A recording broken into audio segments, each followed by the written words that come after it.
Welcome to டியூஸ். இன்றைக்கி நம்ம பார்க்க போகிற மூவி என்னென்னா cost busters after life.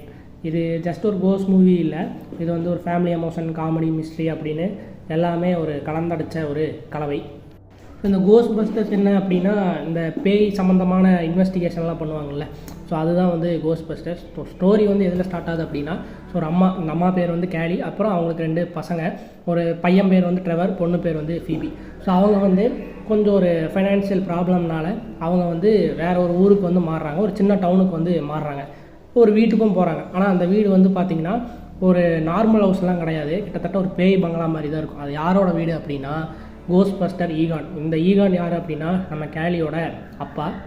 So இந்த கேலியோட அப்பாவுமே வந்து இந்த பேய் சம்மந்தமாக நிறையா இன்வெஸ்டிகேஷன் பண்ணிவிட்டு இந்த மாதிரி வேலையெல்லாம் அவர் பார்த்துட்டு இருந்திருக்காரு. அவர் வந்து இறந்தும் போயிட்டார். ஸோ இப்போ அந்த வீடு தனியாக இருக்குது, ஸோ போகிறதுக்கு வேறு இடம் இல்லாதனால அந்த ஃபேமிலி வந்து அங்கே மூவ் ஆகுறாங்க. இனிஷியலாக வந்து ஃபீபிக்கு வந்து என்ன ஆகுது அப்படின்னா, அந்த ஹவுஸில் வந்து நிறையா அமானுஷ்யமான வித்தியாசமான நிறையா விஷயங்கள் நடக்கிறது வந்து அவள் பார்க்கவும் செய்கிறா. செஸ் போர்டில் வந்து இந்த செஸ் பீஸ் எல்லாமே வந்து மூவ் ஆகுது, அப்புறம் நிறையா கோஸ்ட் சம்மந்தமான சிக்னல்ஸ் கிடைக்குது. அப்புறம் வந்து ஒரு பேஸ்மெண்ட், ஹிடன் பேஸ்மெண்ட்டில் போய் அங்கே நிறையா விஷயங்கள், ஸோ அங்கே தான் வந்து அவங்க தாத்தா நிறையா எக்ஸ்பெரிமெண்ட் பண்ணிட்டு இருந்திருப்பார் போல். ஸோ அந்த மாதிரி நிறையா விஷயங்கள் எல்லாமே வந்து கண்டுமே வந்து பிடிக்கிறான். ஸோ கொஞ்சம் கொஞ்சமாக இந்த ஃபீபி வந்து நிறையா விஷயங்களை வந்து டிஸ்கவர் பண்ணிகிட்டே போகிறா. ஸோ அப்போது ஒரு விஷயம் என்ன தெரியுது அப்படின்னா, ஸோ இந்த நம்ம தாத்தா ஈகான் வந்து ஸோ ஒரு ஈவில் கிட்ட இருந்து இந்த உலகத்தை வந்து காப்பாற்றிக்கிட்டு இருக்காரு அப்படிங்கிற ஒரு விஷயம் மட்டும் நமக்கு தெரிய வருது. ஸோ இந்த பேஸ்மெண்ட்லேயே வந்து பார்த்திங்கன்னா ஒரு வித்தியாசமான ஐட்டங்கள் நிறையா இருக்குது. ப்ரோட்டான் பேக்கு, அப்புறம் கோஸ்ட் ட்ராப்பு, அப்புறம் ஈட்டோ 1 கார், இதெல்லாமே வந்து அவங்க கண்டுபிடிக்கிறாங்க.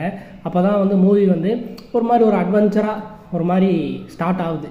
ஸோ அது மட்டும் இல்லாமல் ஸோ இந்த டவுனில் வந்து பார்த்திங்கன்னா டெய்லியும் அடிக்கடி வந்து எர்த்குவேக் வந்து வந்துக்கிட்டே இருக்குது. பட் அந்த இடம் வந்து எர்த்குவேக் வர மாதிரியான ஒரு இடமான்னு கேட்டால் இல்லை. அப்போ ஏன்டா வருது அப்படின்னு கேட்டிங்கன்னா, ஆல்ரெடி சொன்னோம்ல ஒரு ஈவில் கிட்டேருந்து இந்த தாத்தா காப்பாற்றுறாரு அப்படின்னு. அந்த ஈவில் பேர் என்னென்னா கூசர்.